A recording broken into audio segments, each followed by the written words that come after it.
Welcome back, everybody. My name is Matthew McQuilla, and I am here again with Professor Larry Cotter-Backer to discuss his book, Hong Kong Between One Country and Two Systems. Today, we will be discussing Chapter 24 on Resolutely Resolving Contradiction, written Saturday, May 23rd, 2020. How are you doing, Professor Backer? All right, all right.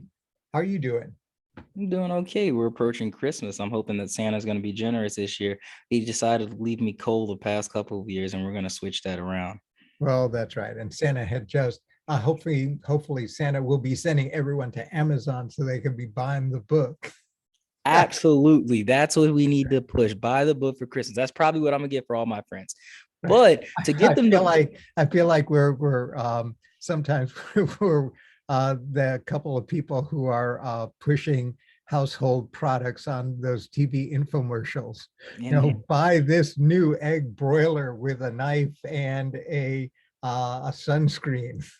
For someone who, and hopefully they'll use it. But to get them to buy the book, we're going to explain the book to them today, and we're going to start off, but we're going to start and finish off with the discussing chapter 24. Can you tell us, this was a longer chapter page-wise, but can you tell us the significance of this chapter? Well, this was the oh my God chapter.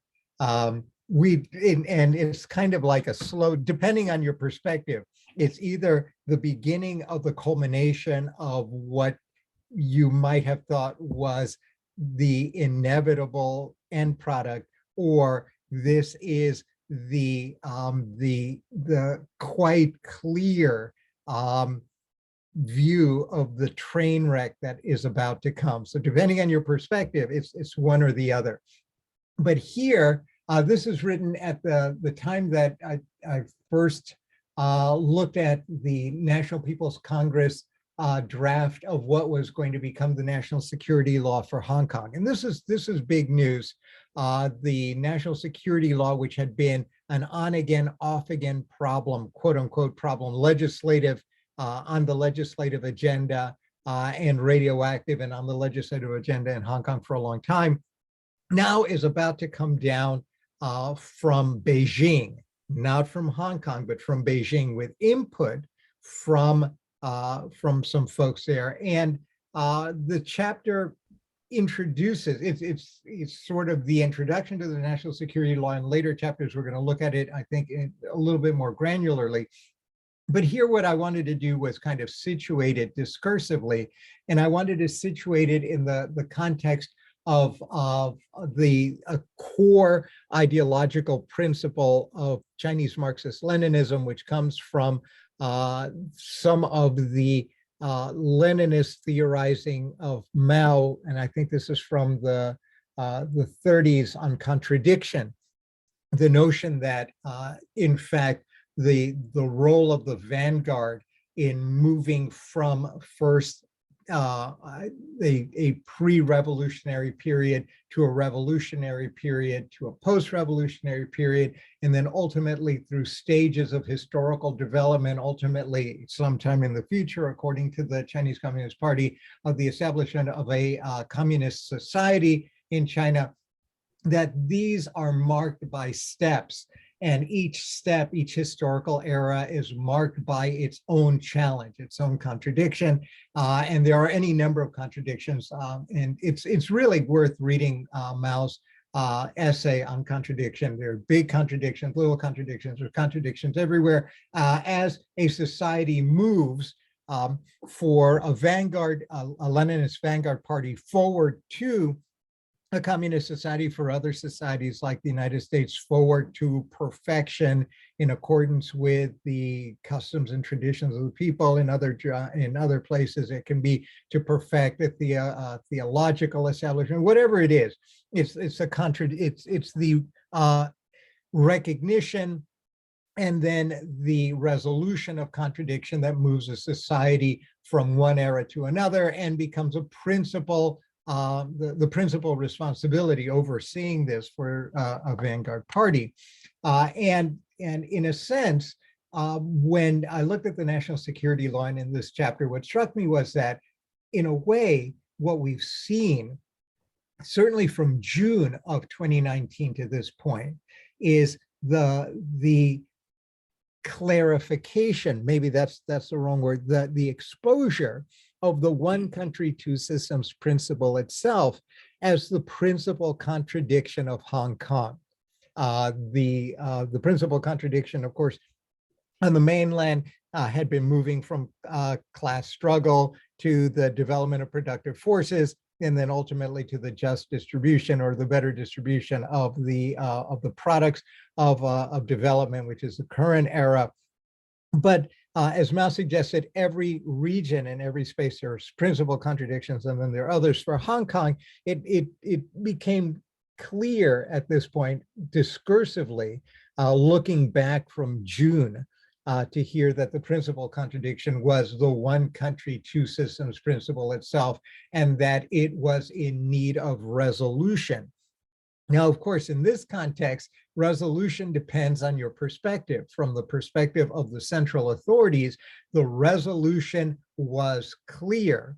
There had to be a series of mechanisms in place, and they've been making this clear since August. Recall our earlier chapters, as no one was paying attention.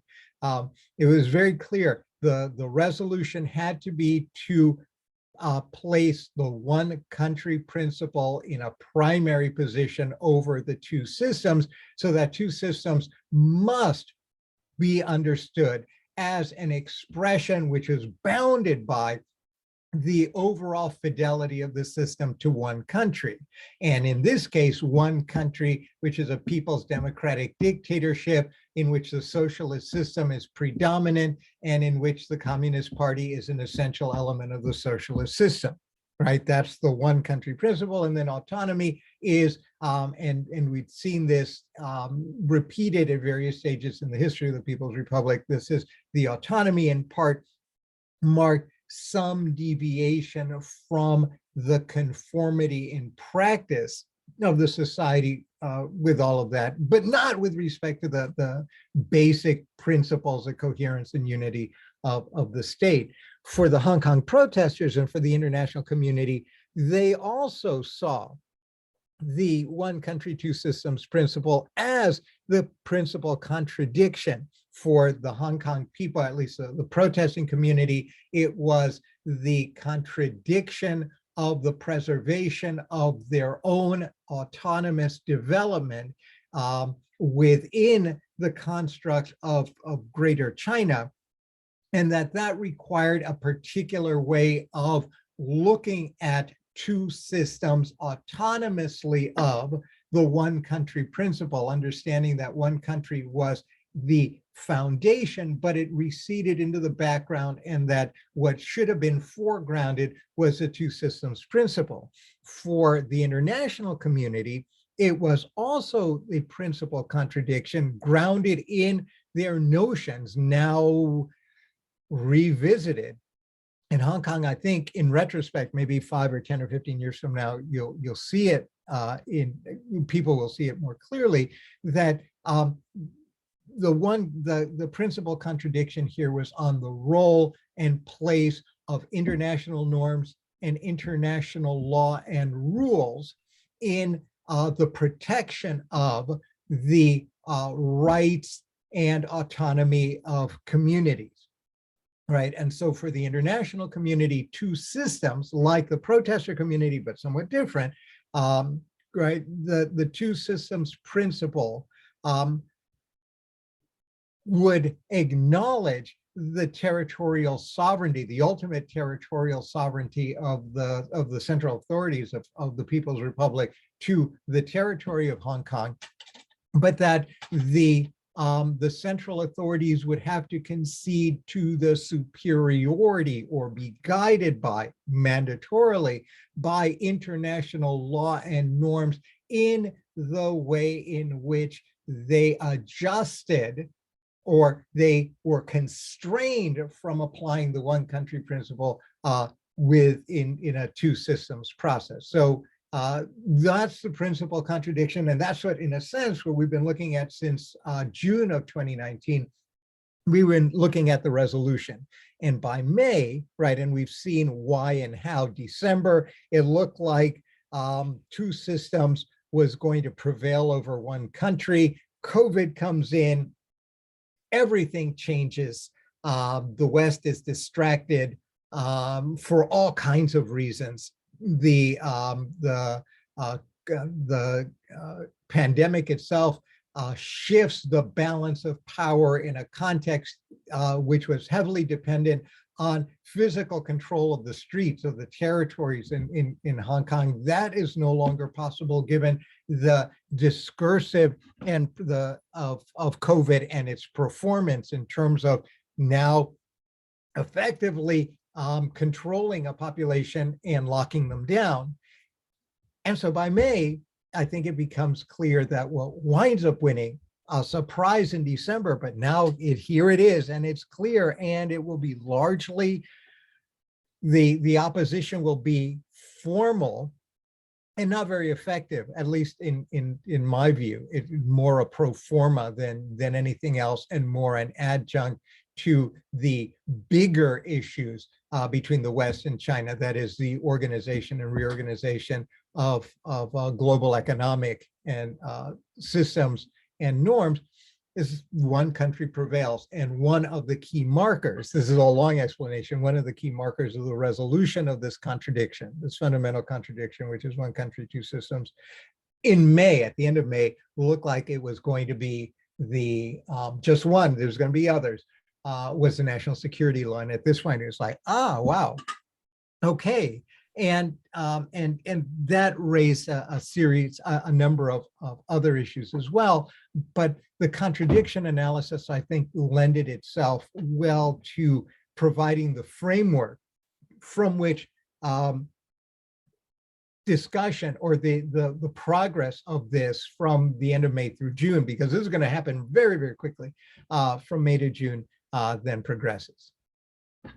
So from your perspective in that moment, and maybe we can't reach that far back because it's been, what, a year and a half now almost, did it become apparent that maybe all three groups, and I don't want to say sides, but all three groups kind of came to the understanding that these contradictions could not stand with one another as being a stalemate? Or did there have to be a triumphant group or discursive movement? Yeah, no, everyone knew that well, a lot of people ultimately thought, I believe, that the situation between June and certainly June 2019 to January 2020 was unsustainable. Okay. That something was going to have to give. But every side was heavily invested for reasons of their own. Hong Kong people, at least the protester community, really thought they had a shot, given the nature of the increasingly decoupling relationships between the Chinese and the Americans. The Brits were essentially sideline playing here. The international community had a lot at stake as well in terms of the way in which they conceived of the international order, and the resolution of which in this context would affect a lot of other areas, from the scope and importance of international soft law principles to the way in which they understood the trajectory of development of international law as a constraint on national legal orders, right? So there's stakes here for everyone. COVID changed everything, and I think the central authorities, this is not new or serendipitous. This had been waiting in the background, but I think they quite correctly took advantage of the situation, which appeared to now shift in their favor in terms of the reduction of the negative repercussions from them acting swiftly now, and they took their shot. And I think that they gambled correctly in this case. What had been holding them back was a sense of, basically they were very patient, but you balance the cost versus the benefits of particular actions. A lot of times you're right, a lot of times you're wrong, but there was a bit of hesitation to see how things went out. COVID changed everything. It accelerated their calculus. And ultimately, the most interesting thing, right, is that contradiction has a timeline. And in this case, the reason the Chinese could afford to be patient, although it was killing them because, they wanted markers for the 100th anniversary of the establishment of the Chinese Communist Party, and this is a big deal. But ultimately, it wouldn't have mattered, because if they'd have strictly adhered to, if everyone was required to strictly adhere to the Sino-UK Declaration, 2047 was, from the long arc of history, just around the corner, and all of this would have been mooted. 2047 was around the corner. What winds up happening, in a sense, is that the protesters give China a gift. They make it possible to move 2047 up to 2020. And that, I think, is what we're going to see between chapter 25 and 31, is that the resolution of the contradiction, which by its own terms might have been effectively resolved in 2047 if no one did anything, although that was unlikely given what started in June of 2019. It was inevitable. Now moves up to 2020. It's over. And worse, in the process, not only do you effectively embrace the Chinese position that the Sino-UK Declaration was basically a bill of sale, but in the process, you then take in the international law part of this thing, and you shift it more towards the way Chinese internationalism was moving. Xi Jinping had been making a series of speeches and interventions. The Chinese had become much more active in Geneva, all leading up to this. So there's this convergence here that all worked in favor of the central authorities, and whether they meant to coordinate this or whether it was pure luck, there was, and they took advantage, to the detriment of the position of the Americans and their vision, the retention of whatever they could, of whatever they thought was worth preserving of their post-1945 vision for the world, and irrespective of the ambitions of the protesters or of the international community. Well, all right. I appreciate your analysis on this chapter. If you don't have anything else to add to the chapter, I think that we can wrap it up. All right. Read the chapters. There's a lot more in it, and I think people will enjoy it. There's a lot of discourse here as well. The chapter lays out the draft in the original Chinese, not the draft, the explanation. And it's that discursive explanation here, because we don't have the national security law now. We have the explanation for why it is that the central authorities are going to act, and that's essentially the reason for the situating this within the ideological context of resolving contradiction. It's well worth reading, and I think that it becomes easier to understand exactly what is going on with the national security law and the anthem law that comes at the same time, by understanding the way in which the Chinese create their rationale here, and then by recalling the long march of the development of that rationale from statements that had already started to be made by the representatives of the central authorities in Hong Kong and Macau, starting in June of 2019. So it's a great chapter, but I'm in no position to judge. But read it, and we will continue with the next chapter. All right. You heard the man firsthand. Read the book. Go out and buy the book. Makes a great Christmas present for all those out there who are interested in the topic. So thank you for talking with me today and discussing this chapter with me. And I wish you all a good week. All right. And you too. Thank you.